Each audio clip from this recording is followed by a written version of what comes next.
Hello, everybody. So this afternoon, we're going to be covering a variety of topics surrounding esports and gaming and approaching those audiences, not necessarily taking action in terms of a gambling context. So just to start things off, as you know, video gamers call their stuff gaming. You guys in the gaming industry call your stuff gaming. So it can get kind of confusing. So we will try to use the phrase video gaming when we're talking about our gaming, and we will still avoid using the word gambling when talking about your gaming. So, how we'll run this afternoon, so we got 4 panels this afternoon about esports. We're gonna try to make it sort of continuous. So that way, obviously there'll be the breaks, but Roger and I will be co-hosting this event. And that way we're gonna try to string everything together so that hopefully by the end of the event, you'll be able to get a bigger holistic picture, everything from regulated gaming itself all the way to just Halo events and sort of the economy of fun.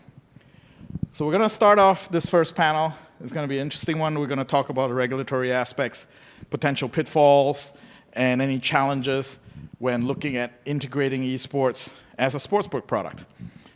Not many, I would say 0 official products in Asia currently, at least from the government sportsbooks, deal in esports. So it's an interesting challenge, but at the same time, esports is something that's growing in popularity, and it could be something that can come into reality and fruition really quickly as well. So that's what we hope to talk about. So let me start by introducing my co-host, which is Roger Quiles, right on the other end there. And you want to tell the crowd something about yourself? Sure. So my name is Roger Quiles. I am an attorney by trade. I was one of the first attorneys in the United States to start an esports practice way back in 2015. And my practice is entirely rooted in and around the video gaming space. So whether it's pro teams, content creators, players, talent agencies, media companies, we run the whole gamut and represent a worldwide clientele.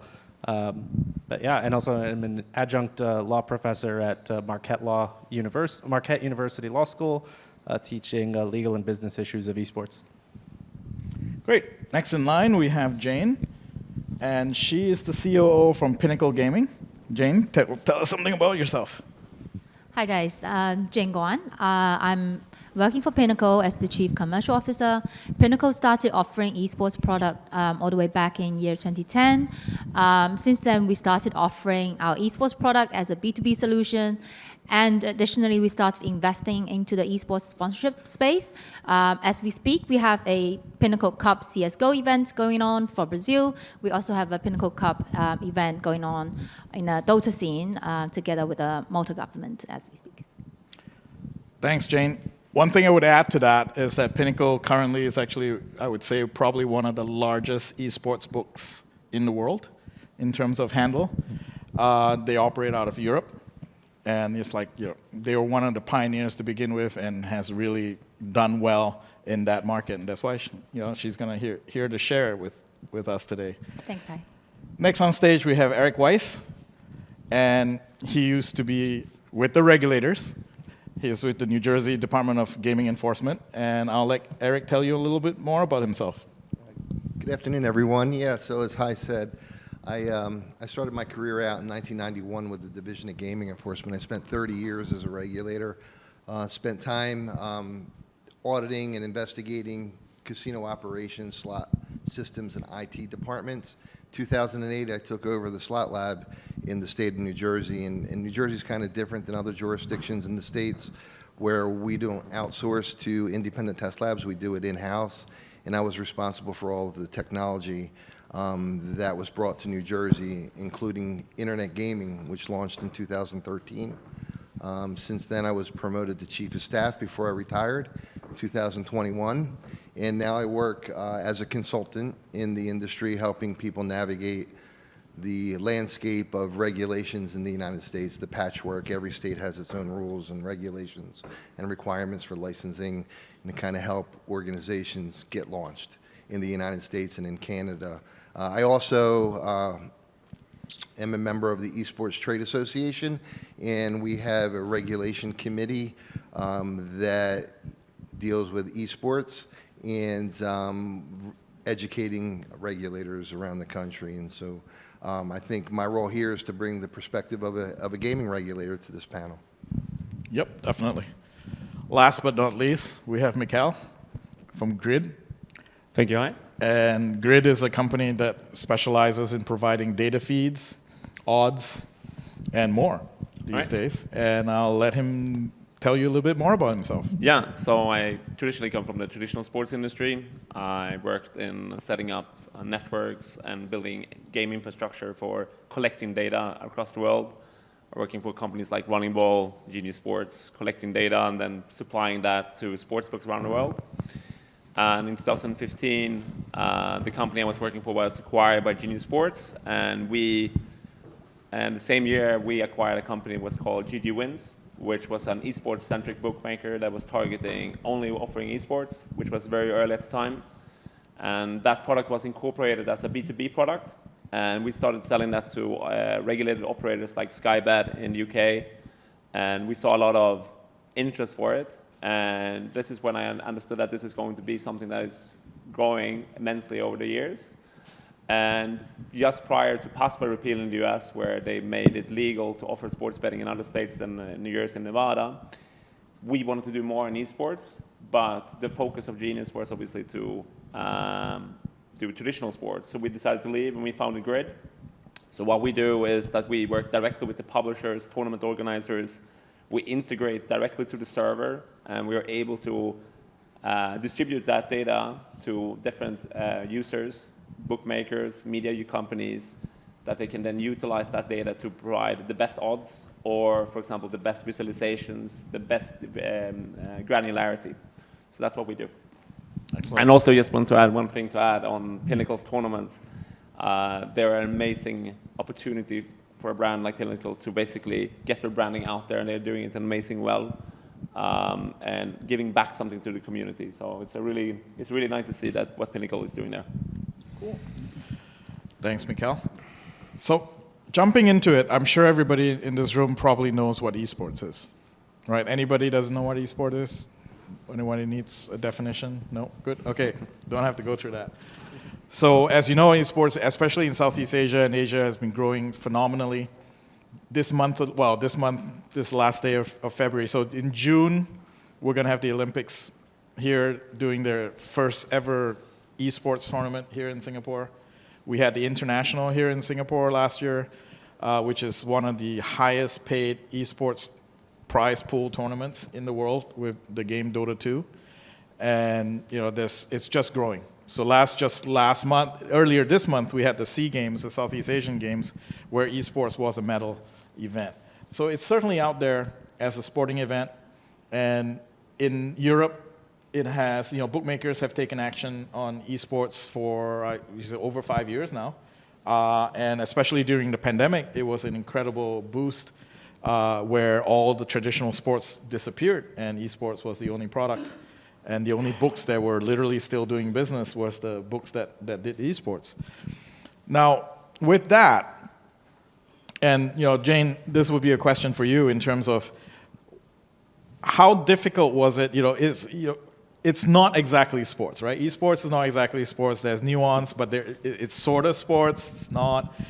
And I think a lot of the operators that treated it exactly like sports were the ones that didn't do well. How did Pinnacle approach the strategy of offering esports as one of your product lines? I think one of it is being authentic to the esports community. Definitely, as you say, when you're looking at offering esports product, it's not something, it does have crossover with sportsbook product, but generally you are talking to a different audience.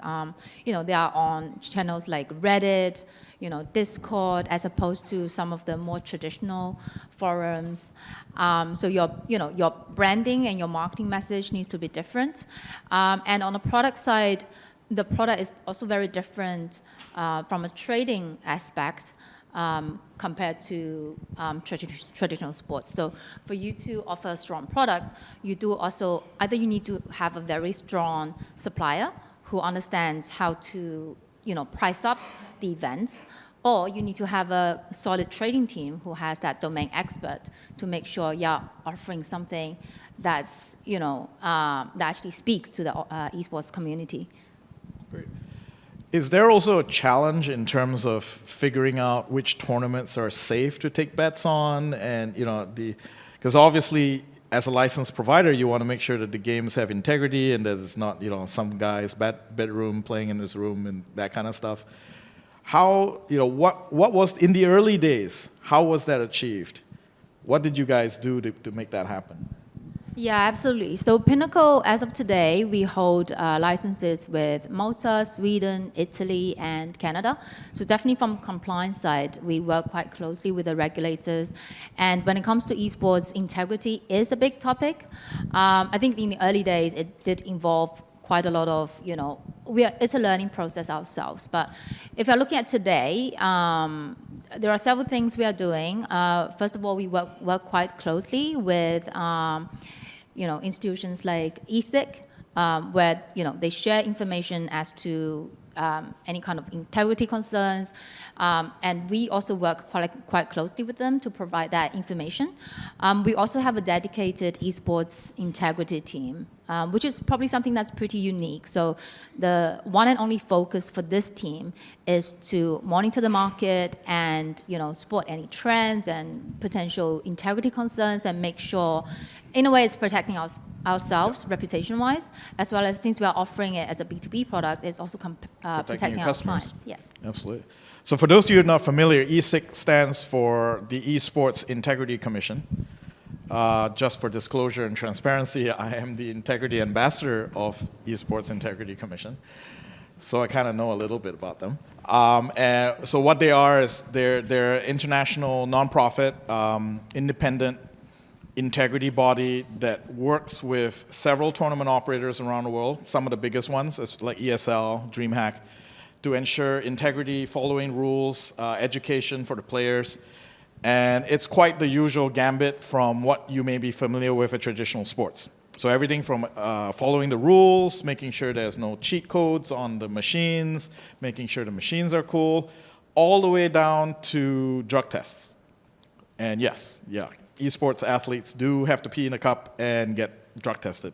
Because if they take Adderall, like Roger over there, then you're extra focused and you're going to be a winner. So those things happen. It's as regulated as traditional sports. And if anything, I would actually argue that it could be more, because every game in esports has logs and everything is digital and the data is immaculate.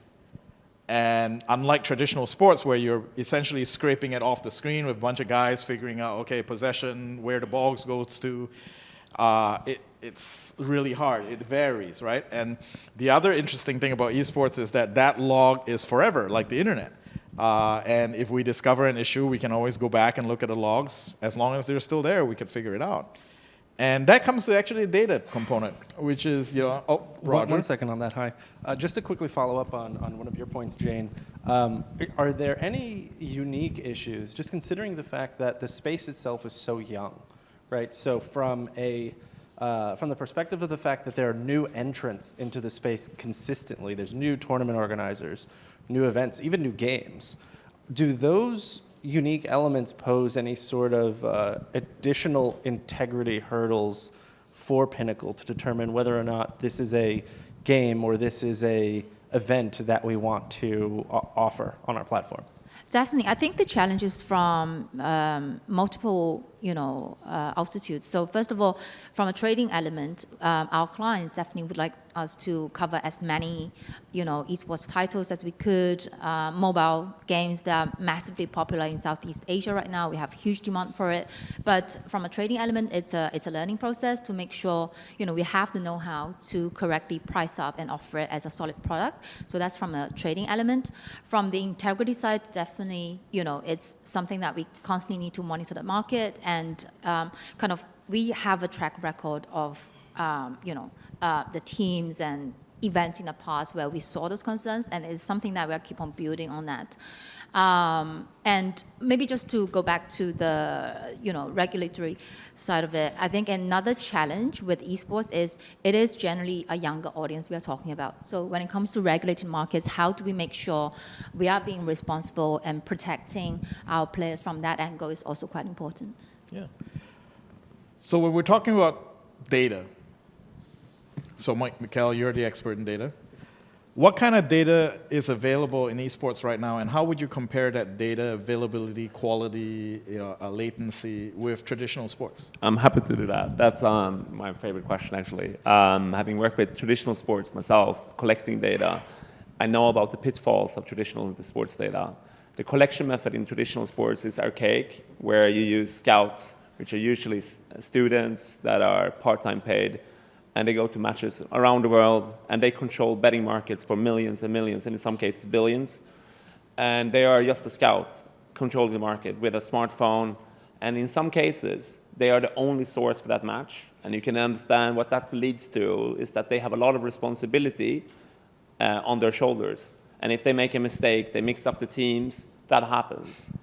So that's one thing. In esports, that doesn't happen. There is no such a thing that you can integrate to the wrong server and send the wrong match. That would be quite hard. But also to go on to the point of granularity, I'll paint you an example of CSGO, which is a popular game in Europe, where... That's Counter-Strike for those of you who are not gamers. Thanks. There are chickens on a certain map called Inferno. And technically, we can provide the amount of chickens that was killed on a certain map if we wanted to. If a customer wanted to have that amount of granularity, we could provide that amount of chickens that was killed on one certain round. We have the player movement in real time.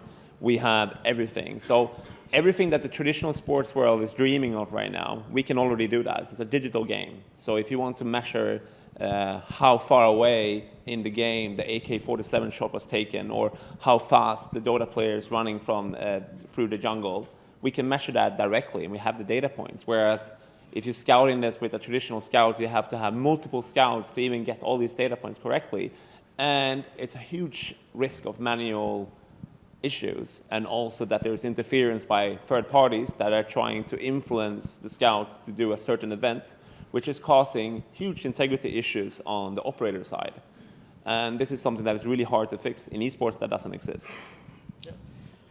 So that's interesting. So Jane, earlier you had talked about regulatory issues, and before we get to Eric, how difficult was it in the early days when Pinnacle started doing esports to work with regulators to have them accept esports as I think in Europe it's a little easier, right? They're not cataloged. They basically say anything that's a sport is a go, right?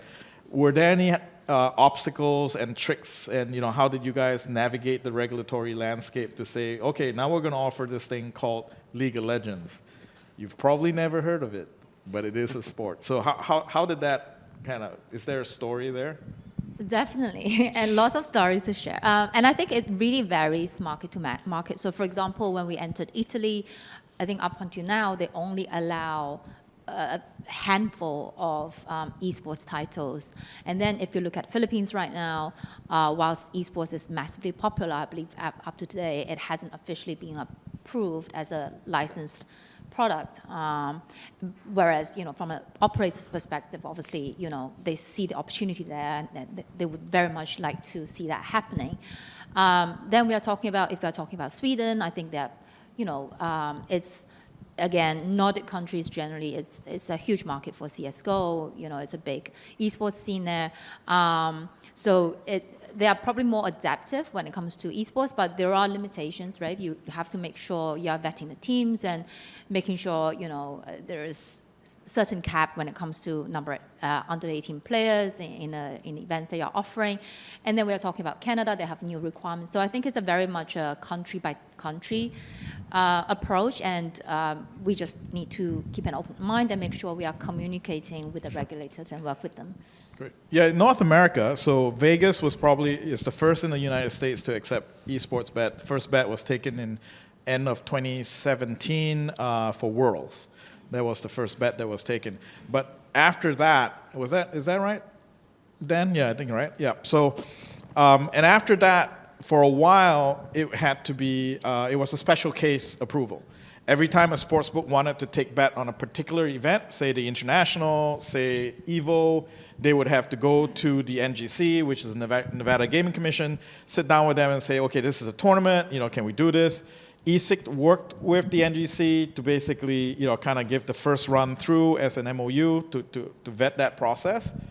But over the last couple of years, Nevada has taken a step to create a committee where they sat and pre-approved certain events ahead of time.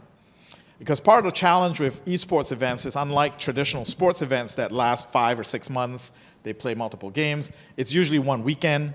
So if, depending on when you get the approval in, you may not have enough time to advertise and get that done. And since then, a lot of US states now, after the PASPA repeal, is now offering esports bets.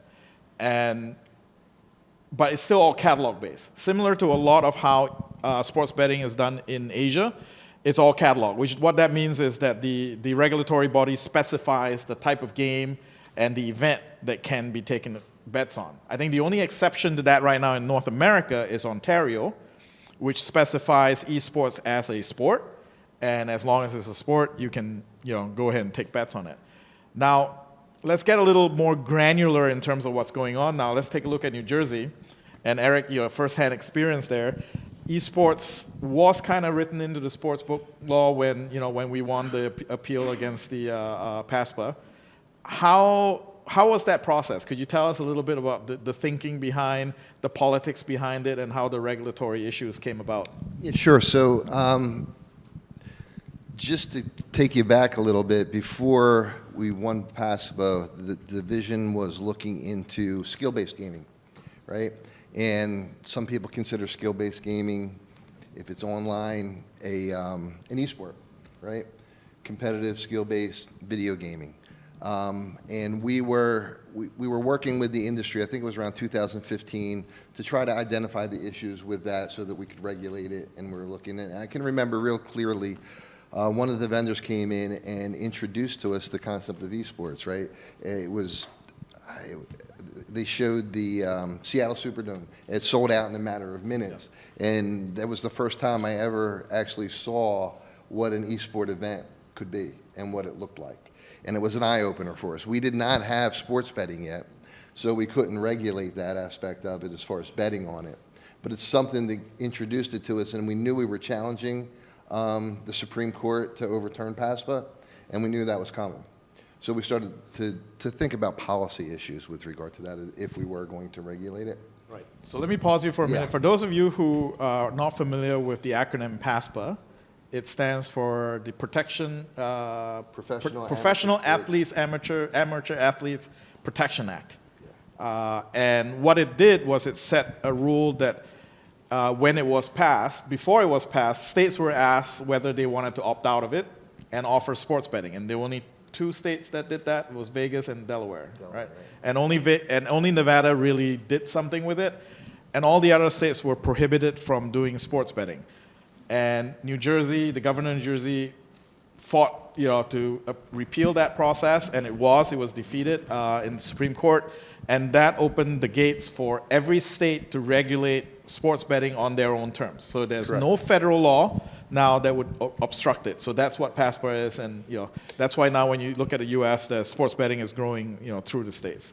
Yeah, exactly. And after we overturned PASPA, that's what set off the whole chain reaction across the country. I don't know, there's up to maybe 38 states now that offer sports betting, and whether it's online or in-person retail or a combination of that. There's maybe, I think it's up to 15 now that actually have legislation that authorizes the esports.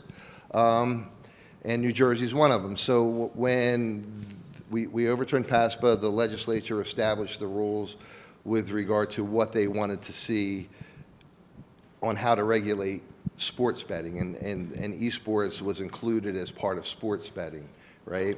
And we've had some changes to the law since then to make it easier for betting on that.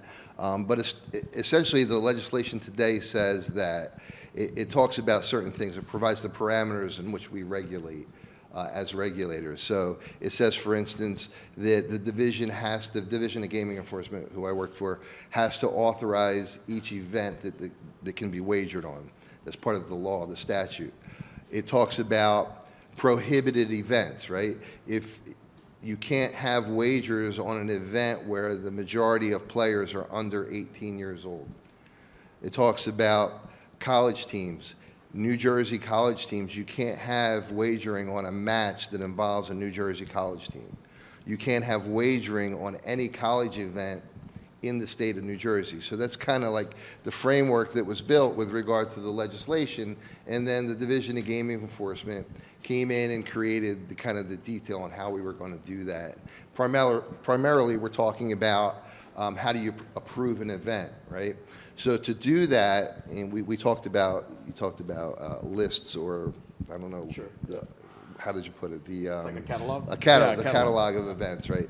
So basically what it says is, like I said, the statute says the event has to be approved by the division. There's a process for that. So if a sports book wants to have wagering on esports, on an event, or a league, they have to submit to the Division of Gaming Enforcement certain information. For instance, the types of wagers they're going to want to offer. They're going to need to submit who the governing body is. They're going to need to submit the policies and procedures regarding the event. They're going to have to then also present the changes to their house rules. They talk about the wagering that occurs on that event, right? All that gets submitted to the Division of Gaming Enforcement, and they'll evaluate it. So what they do with that information is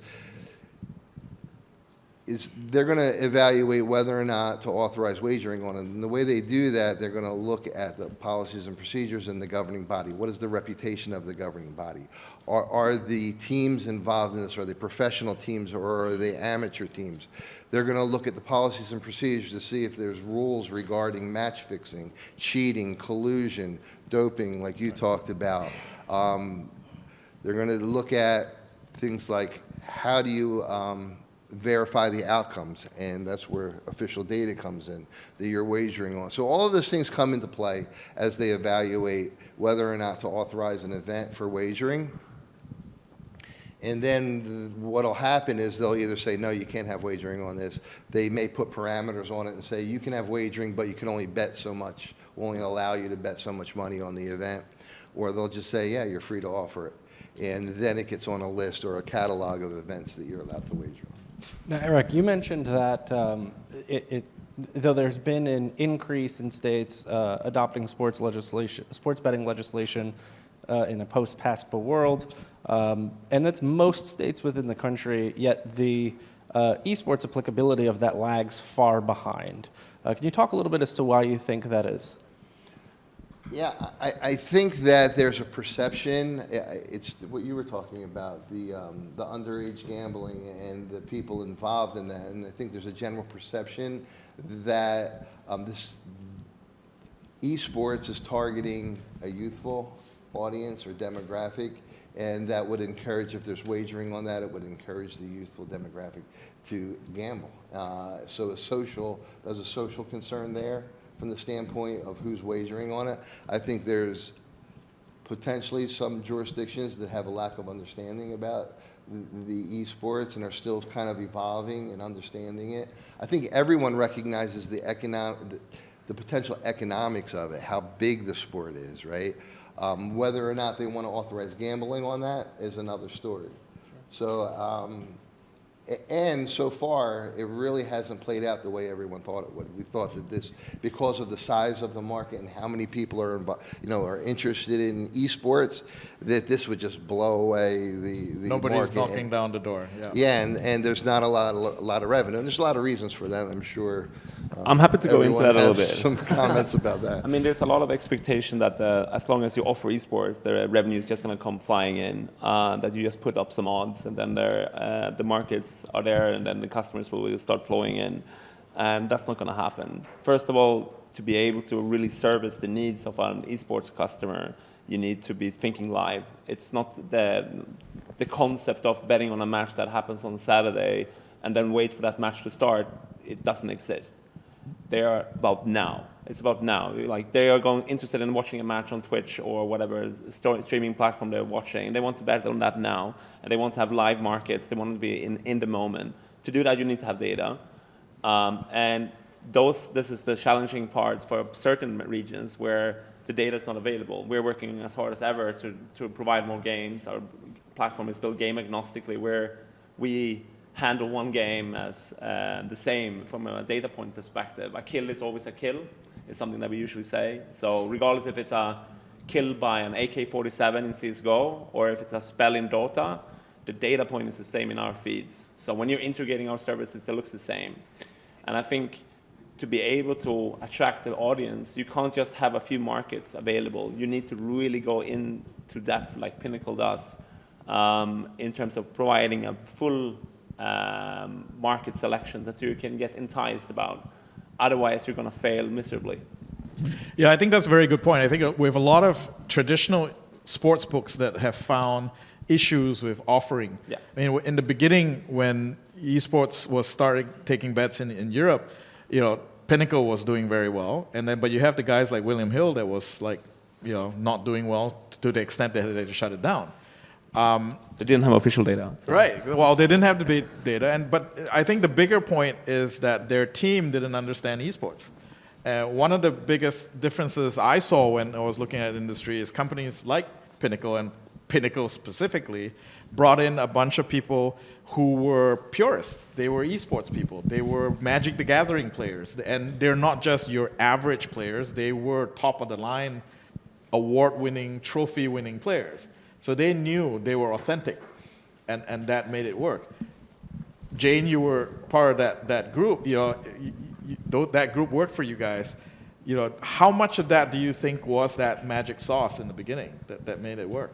It's definitely crucial, right? And that's how actually Pinnacle started offering lines for esports in the beginning. So this is back in year 2010 when esports, it wasn't really something that people pick up on. And our trading director at the time happened to be an esports player himself. So it was just a hobby, something we just thought we would price up for fun.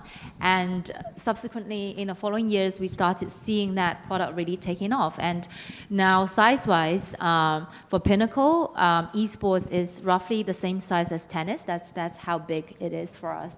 And also to Mikhail's point, live experience for esports. I mean, it is the general trend when it comes to sports betting, but definitely for esports, we saw a huge shift to, live wagers. That's really happening. So having that live streaming, real-time data is absolutely crucial. I think one of the main takeaways from especially the last few answers to the questions that we had here is esports isn't a magic bullet. Right. This isn't something that you just flip a switch and all of a sudden all this revenue starts pouring into your pockets. Right. This is a piece, and it's something that you can utilize, but it's only going to be effective insofar as you're putting the right team behind it, or you're having the right assets in terms of the data to support it, or you're also in a jurisdiction that would even allow the consideration to then offer these things. So there's so many different elements of this that have to work together and have to synchronize for this to be beneficial. Doesn't mean that it can't be, and certainly I think we've heard plenty of examples that it is very beneficial, but it's not as simple as it seems. Yeah, and we're going to be talking about more details on some of those psychological elements and as well demographic elements in the sessions following this. But at the end of the day, what it is that this is a trend. Some people feel that this is a bubble, right? And I think we've seen over the last 10 plus years, no, it's not a bubble. And what's happening is that I remember in the early day, 10 years ago when I was doing conferences and everybody was trying to crack, the millennials. All right, we got millennials coming in. Millennials don't want to play the games that, the boomers were playing. And esports was seen as a potential solution for that. But yet, we had the boomers managing the products to sell it to the millennials, and that didn't move. And interestingly enough, with esports, it's something that's digital. And it's a product that can be easily handed out in a digital economy that's heavily monitored, so it can be safe. It's and because it's heavily monitored, it can be also very sensitive to responsible gaming in terms of underage gaming and stuff like that. And I think one of the great platforms that you can see now, if you want to talk about heavy regulation, is what's happening in the U.S., where every state is walled off. So Roger lives in New York. I live across the river from him in New Jersey. I can't. If I want to play in New York, I have to put money into a New York casino, not the New Jersey casino. And if he wants to bet, and actually New Jersey had betting before New York, and the only way Roger could play was when he came across the river to bowl. And literally you could take a boat and you could cross the Hudson, and at some point your bet would stop working. So that's how advanced some of the technology is. And you could talk to Eric after this, and we GPS lock everything, and it's very safe because there's also fraud that's happening. I think there was a case once where a woman claimed that she didn't lose the money she lost, and the government tracked it to her house and the exact phone device and where she was gambling. We call that from. friendly fraud. It's buyer's remorse. Exactly. Yeah. I mean, she lost some money and she figured out, maybe I could just say I didn't bet it. But so all the technology is there, and the nice thing about esports is it plays nice. All right, so this first session's over. We're going to move on to the next session, but could I have a round of applause for our group here? Thank you very much. Hi. Yeah. Oh, you have questions? Somebody has a question? Oh, yeah, sure. Wow, we broke the record. Testing. Just a moment. Yeah. With your experience and technical and data, I want to ask how do you control the semi-degree and cheating in esports? For example, I am a programmer from StarCraft 2. I already pretend to lose on purpose. Just by doing everything is slower than my opponent. So how do you control the? I think that's a great question, and there's definitely work that can be done there. We monitor all the matches that we have the data rights for. We monitor these data for each, we collect the data, we analyze the data. We also connect with companies like Pinnacle and other customers who send out information if there's something that's going on. Traders are very experienced in looking at patterns. So when you're playing poorly and making bad decisions, let's take Dota for example. If you're constantly going and losing the first blood and you're just running into the opposition, there's patterns there. And then if you can link that up with betting patterns that are strange, you can never really actually say that that's concrete, but it's an indication. So that's one thing. And then it's about education. You need to educate the players that they should never go into this industry, like going by trying to get some rewards by getting 5K from this random dude that sent me a WhatsApp message. But education is key. And this is something that we work with integrity associations like ESIC. So they have sessions where they work with teams and organizations. But it has to also come from the publishers. And this is what we are working closely with now. We work with Riot for Valorant, for example, where we're the exclusive provider for data there. And integrity is a huge part of that. And I think it has to come from the publisher in that sense, that they want to give out data. And in some cases, where there is no data, it's very hard to prove anything in that sense. We do track, at ESIC, we do track abnormalist bets. So we work with books like Pinnacle, and then we feed the data back to them. They feed the data to us. Usually, when there is collusion and there's match fixing, there is a money component to it, and that shows up at the betting site because people are putting money on. And the data actually is a very good way of tracking issues. So in 2021, there was a CSGO spectator bug exploit where the coach was actually watching the other team and transferring data. But with the vocal logs and with the game logs, we actually were able to prove quite definitively who cheated and who didn't. And as a result, people were penalized, people were suspended. So that happens. And I would argue to say that there is no higher risk in esports than there is in traditional sports. It's just that we've had traditional sports for longer, and the consumer base is a lot more comfortable and in the trust mechanism of it.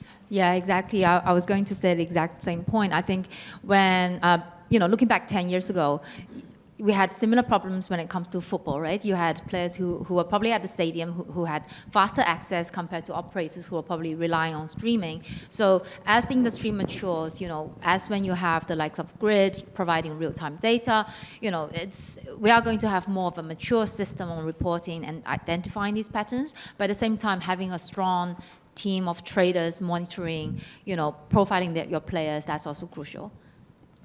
Great. Any other questions? Yes? No? Good. Great. All right. Thank you so much. Thanks, everybody.